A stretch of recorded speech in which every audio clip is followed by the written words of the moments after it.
തദ്ദേശ തിരഞ്ഞെടുപ്പ് ഫലം പുറത്തു വന്നപ്പോൾ വടക്കൻ കേരളത്തിൽ LDFന്റെ അഭിമാനമായി മാറിയിരിക്കുകയാണ് വടകര നഗരസഭ.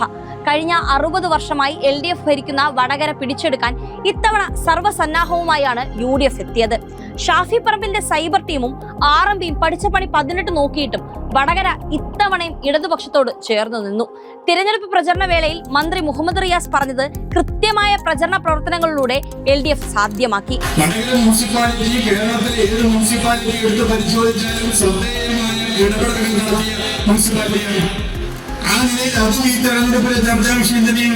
കഴിഞ്ഞ 2027 തെരഞ്ഞെടുപ്പിൽ LDFന് ലഭിച്ചതിനേക്കാൾ കൂടുതൽ സീറ്റുകൾ നേടി ഡിസംബർ 13 വോട്ടെണ്ണുമ്പോൾ വടകര മുനിസിപ്പാലിറ്റിയിൽ LDFന്റെ വിജയം കൂടി മാറുമെന്ന കാര്യത്തിൽ നമുക്കാർക്കും സംശയമില്ല.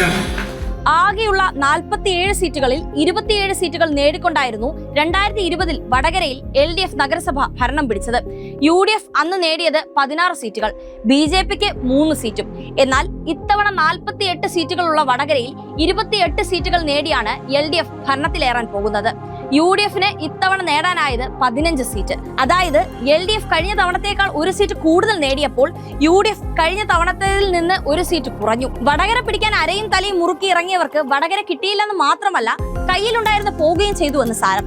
സംസ്ഥാന സർക്കാരിന്റെ പദ്ധതികളായ അതിദാരിദ്ര്യമുക്ത നഗരസഭ, പാർപ്പിടമില്ലാത്ത എല്ലാവർക്കും പാർപ്പിടം എന്നിവ വിജയകരമായി നടപ്പിലാക്കിയ നഗരസഭയായിരുന്നു വടകര. അരികെ പോലുള്ള ജനപ്രിയ പദ്ധതികളായിരുന്നു കഴിഞ്ഞ 5 വർഷങ്ങളിൽ വടകര നഗരസഭ നടപ്പിലാക്കിയത്.